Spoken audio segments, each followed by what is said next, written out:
My name is Jacob. When I agreed to work as a night guard in a warehouse, I had no idea that this job would turn into a terrible nightmare.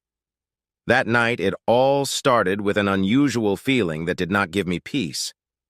It was 2 o'clock in the morning when I heard a soft noise somewhere in the back of the warehouse. The sound was like scratching on a metal surface, as if someone or something was trying to get inside. At first, I thought that these were ordinary rats that decided to feast on the leftover goods, but this sound was too loud and persistent for the rats. I took the flashlight and started to that place.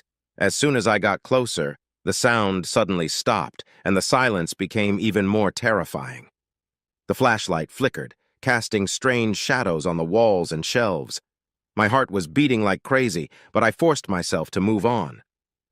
As I got closer, I saw a door that led to a locked section of the warehouse. They were awake. It was strange because I definitely remembered locking them before. Holding the flashlight to my face, I focused and opened the door wider. It was dark inside, and the air was heavy and musty. I took a step forward, and then I noticed something shiny on the floor, a small fragment of glass. My heart pounded even harder when I realized that it was not just a piece of glass, but part of a broken bottle. Has anyone been here? I tried to calm myself, but the feeling of danger didn't let go. Suddenly, I heard a faint whisper behind me. I turned sharply, but there was no one there. The whisper continued, and I realized that he was coming from further down the corridor. The flashlight illuminated only part of the path, leaving the rest in darkness. I moved forward, trying not to betray my fear.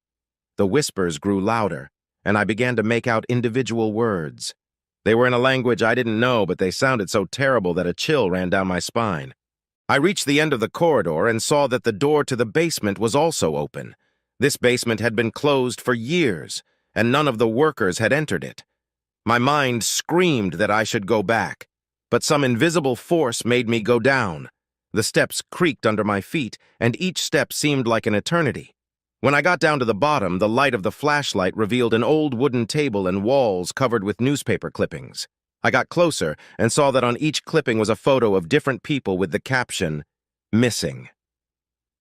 The bodies began to become more and more familiar. They were all local residents of our city. Suddenly I heard footsteps behind me. Someone was nearby. I turned and saw a figure in dark clothes. My heart sank when I realized that this was no ordinary burglar. It was someone much worse. His face was hidden by his hood, but I could feel his gaze on me. "You shouldn't have come in here," said a voice that made my heart stop. He took a step forward, and I instinctively took a step back. My hands were shaking, the flashlight flickered, casting a shadow on the walls, as if the darkness itself wanted to swallow me. "Who are you?" My voice trembled with fear, but the answer was only mocking laughter. Suddenly he rushed at me, and I barely had time to jump aside. My flashlight fell to pieces, and we were now in complete darkness. I could hear his heavy breathing nearby, but I couldn't see him. I rushed blindly to the door, hoping to find a way out, but suddenly I felt a strong blow to my back that knocked me off my feet. He was too fast and strong for a human. I was lying on the cold floor trying to gather my strength when I felt his hand on my throat. "You won't get out of here alive!" His voice sounded right in my ear. Desperation forced me to gather the remaining strength. I kicked him, knocking him back. This was enough to break free and run to the stairs. I flew up without looking back, knowing that he was still behind me. I ran out of the basement and rushed to the nearest door I could find. Locking it from the inside, I tried to catch my breath, but fear did not let me go. I realized that this warehouse was not just a place to store goods. It was a place where a real monster was hiding. Sitting in the corner, I heard his footsteps approach the door. He was looking for me. My mind was filled with fear, but I knew I couldn't sit here forever. I have to find a way out and call for help. Suddenly, I remembered my phone. Quickly pulling it out of my pocket, I saw that there was no signal. Cursing my fate, I began to look for other ways of salvation. My attention was drawn to the ventilation shaft on the wall. It was small, but maybe big enough for me to crawl through. I got up and started to unscrew the grill. Every second seemed like an eternity until I heard his footsteps outside the door. Finally, the grating fell, and I climbed into the ventilation shaft. The place was cramped and dark, but it was my only chance for salvation. I slowly crawled forward, trying not to make a sound. My hands and knees ached from rubbing against the metal walls, but I forced myself to keep going. I didn't know where this tunnel led, but any place was better than where I was. I saw a faint light in the distance. It gave me hope. I sped up, but suddenly I heard a noise behind me. He also climbed into the mine and now passed me. My panic increased and I started moving even faster, trying to reach the light. Finally, I exited the ventilation shaft and found myself in another part of the warehouse. There was more light and several large windows. I rushed to the nearest window, hoping to find a way out. Opening it, I jumped out and landed on the ground, ignoring the pain in my legs. I ran without looking back, knowing he could still be behind me. My only goal was to survive and warn others about this monster. It was not easy to get to the police, but I did not stop. He ran, stumbling and falling, but got up and ran on. Eventually, I saw the light of the police station, and with the last of my strength, I made it to the door. "Help!" I shouted as I burst inside. The officer on duty quickly ran over to me, and I dropped to my knees, gasping and trying to explain what had happened. "They're in the warehouse! Someone! He's going to kill me!" My words were slurred by panic and exhaustion. The officers quickly got together and went to the warehouse. I remained in the station, eagerly awaiting their return. My thoughts were confused, and I tried to understand who this man was and why he was chasing me.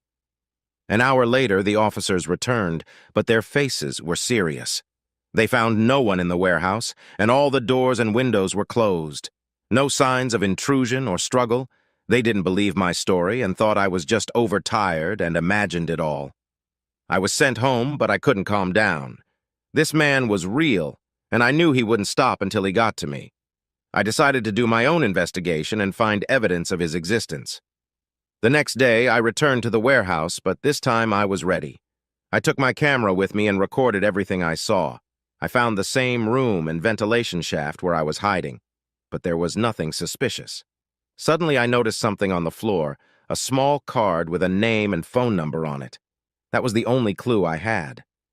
I called the number listed, but no one answered. Decided to go to the address indicated on the card. When I got there, the house seemed abandoned, but I felt that there might be a clue to the solution. I gathered my strength and went inside. An oppressive silence reigned in the house. The air was stagnant, and the light barely filtered through the dusty windows. My footsteps echoed on the wooden floor, giving me the feeling that someone else was watching me. I cautiously walked through the empty rooms, looking for any signs of life or clues that might lead me to an answer. Suddenly, I heard a soft moan coming from the basement. My heart beat faster again, but this time I was ready for any danger. Going down the stairs, I saw that the basement was filled with old furniture and boxes. A man was lying in the corner, bound and wounded. Her face was covered in blood, and she was barely breathing. I rushed to her and started untying the ropes. "Who did it?" I asked, trying to understand what had happened. He's here! We have to run!" The man barely spoke. I helped her up and we started to get out of the basement. But when we reached the exit, the door suddenly slammed shut. We were trapped. The same hooded man appeared out of the darkness. He was standing on the stairs, blocking our way. "You shouldn't have come here." His voice sounded cold and ruthless. I picked up the metal pipe I found on the floor and prepared for battle. He rushed at us and we started fighting.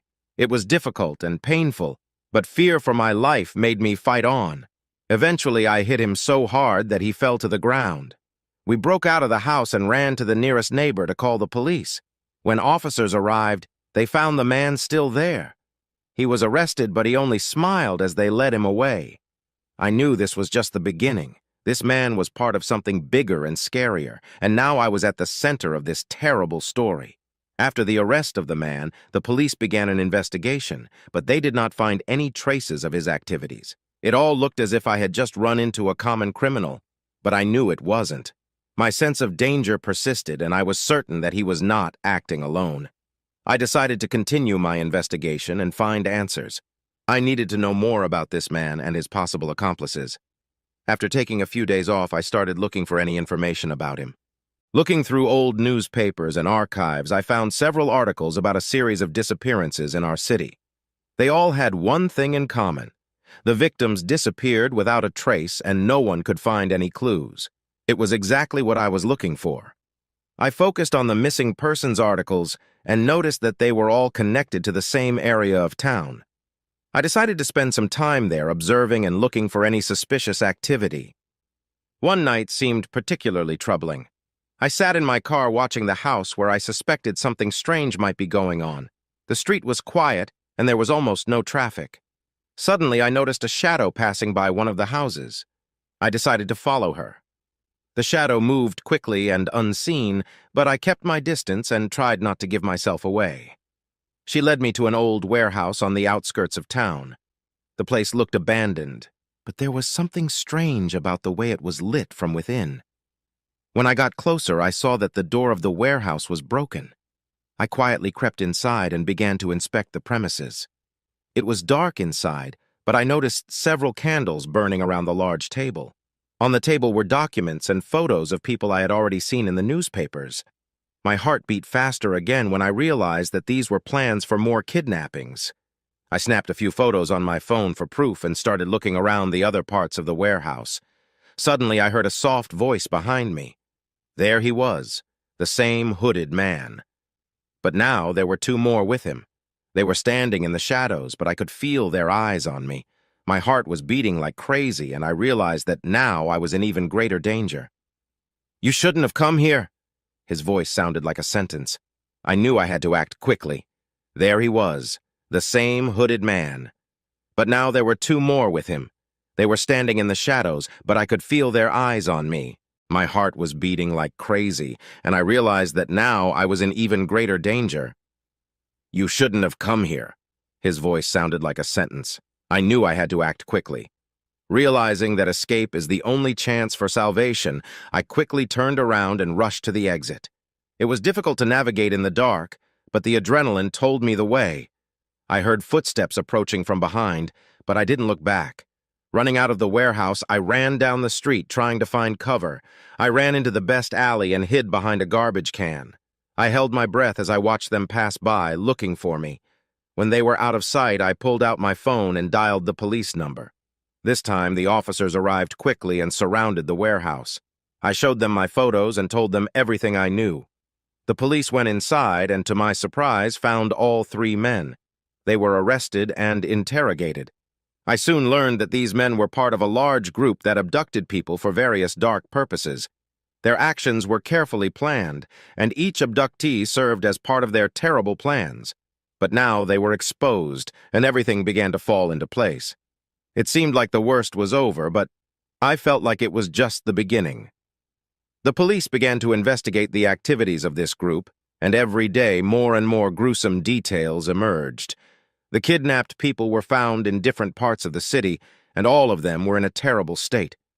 I became a key witness in this case, and my testimony helped to gather evidence against the criminals. However, I could not calm down. Unknown threats started coming to my phone and mail. I realized that I was in danger because the other members of the group were still at large. The police gave me temporary protection, but I knew I had to be careful. I moved, changed my phone number, and tried to stay in the shadows. However, my fear did not disappear. Every day I felt that I was being watched and that danger could appear at any moment. One day I received a mysterious letter with no return address. There was only one line in it. "We will meet again." It reminded me that the struggle is not over and that I must be ready for new challenges. Every day became a test. I could not sleep peacefully, constantly looking over my shoulder because I knew that I was being watched. The threatening letter continued to remind me that the group would not stop until they got their revenge. One day when I was coming home after a long day at work, I noticed that my apartment door was open. My heart beat faster and I realized that someone had been inside. I entered slowly, trying not to make any noise. All things were in place, but the feeling of anxiety did not leave me. Suddenly, I heard a soft sound from the kitchen. I got closer and saw a photo on the table. This was an image of me taken a few days ago as I was walking down the street. On the back of the photo was written, "We know where you are."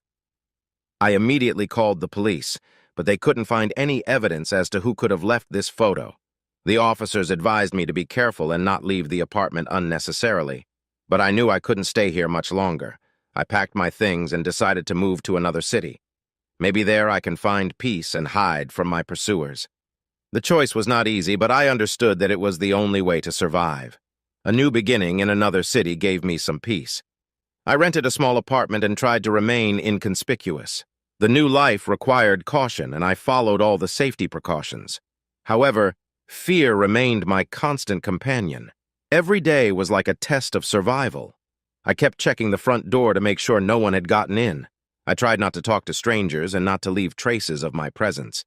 However, one day when I returned home, I found the letter under the door again. "We found you," the letter read. It meant they were on my trail again and that the danger still existed. I decided that I would not run away this time. It was necessary to find a way to stop them once and for all. I started gathering information about the group that was chasing me. He talked to people who might know something about them and gradually put together a picture. I learned that their roots went back a long way and that they had connections in different cities. They were well organized and had their own sources of influence. But I also learned that there were divisions within the group and that not all members supported the brutal methods. I started planning my next move. I needed to find someone from within the group who could help me destroy them from within. It was risky, but I saw no other option. My plan was to infiltrate the group and find an ally. After a while, I found one of the group members who was unhappy with their methods. His name was Thomas, and he was working undercover, trying to gather evidence against his colleagues. I met him in a cafe and told him about my situation. He agreed to help me, but warned that it would be dangerous. Thomas helped me infiltrate the group, where I began gathering information and evidence. We worked together trying to foil their plans and bring everyone involved in the crimes to justice. But we understood that we were risking our lives. Our investigation was gaining momentum. Thomas and I found a lot of evidence that could expose the criminals. But we also realized that our actions did not go unnoticed. The group began to suspect us, and we knew our time was limited. Once, when we were working on another plan, one of the group members approached us and started asking suspicious questions. We realized that our cover had been blown. Thomas advised me to disappear immediately, but I refused to leave him. We decided to act quickly and decisively. After collecting all the evidence, we handed it over to the police and informed them of our plans. The police organized an operation to arrest all the members of the group at the same time. This was our only chance to stop them once and for all. The operation began at night. The police surrounded the building where the members of the group were located and began making arrests. Everything was going according to plan until the firefight started. Thomas and I found ourselves in the very center of events, trying to survive and help the police. The shootout was brutal, and many policemen and members of the group were killed. But in the end, the police were able to take control of the situation. Most of the group's members were arrested and their leaders neutralized. I left the building, tired but happy that it was finally over. Thomas was also alive, although wounded. We did it together and were able to stop the group that was chasing me. After the operation, my life began to return to a normal rhythm. The police gave me protection and helped me move to a safe place. Thomas also got a new identity and started a new life. We stayed in touch and continued to support each other. Although the group was neutralized, I still felt anxious and afraid. This experience left a deep mark on my soul, and I knew that I would never be able to completely forget it. But I also realized that I became stronger and more confident. After the operation, Thomas received an injury that required serious medical intervention. He was taken to the hospital, where he spent several weeks in rehabilitation. I visited him often, helping to maintain morale. Thomas was a fighter. Even in spite of difficult circumstances, he never lost his optimism and determination. We discussed our future and how to move on with life after this horror. He shared his thoughts and plans with me, and it helped me not to lose hope. When Thomas finally recovered enough to leave the hospital, the police gave him a new identity and a witness protection program. This was necessary for his safety because the group might still have hidden allies who remained at large. We spent a farewell evening together, remembering all the difficulties we had overcome and thanking each other for their support. Thomas was grateful that I did not leave him at that critical moment, and we promised to stay in touch, even if it was difficult. I spent the next few months adjusting to my new life, thinking about Thomas constantly. We communicated through encrypted channels, sharing news and supporting each other. Thomas said that he started a new job in another city and tried to live a normal life. One day, I got a message from him. I think I'm being watched. Those words made me feel fear again. We agreed to meet at a neutral location to discuss the situation. We met in a small cafe far from our past lives. Thomas looked anxious and tired. He said that he noticed suspicious cars near his house and strangers asking about him. I realized that the group, or what was left of them, was not going to give up. "We have to be careful," I said. "We can't let them take over again." We decided to go to the police and report the situation. They increased security measures and gave us more support. However, the feeling of anxiety did not disappear. The police started a new investigation, and we were involved in that process. It turned out that the group did have hidden allies who were trying to revive their activities. It was dangerous and difficult, but we were not going to give up. Thomas and I became active participants in the investigation, providing all the information we had. We were back in the thick of things, but this time we were ready to fight. Our joint efforts helped the police uncover the remnants of the group and stop their plans. After this final blow to the criminal organization, we finally felt some peace. Thomas was able to return to his new life without fear of persecution. I also felt that the danger had passed. We continued to keep in touch, but now our conversations were more upbeat. We talked about plans for the future, about new opportunities, and how important it is to appreciate every moment of life.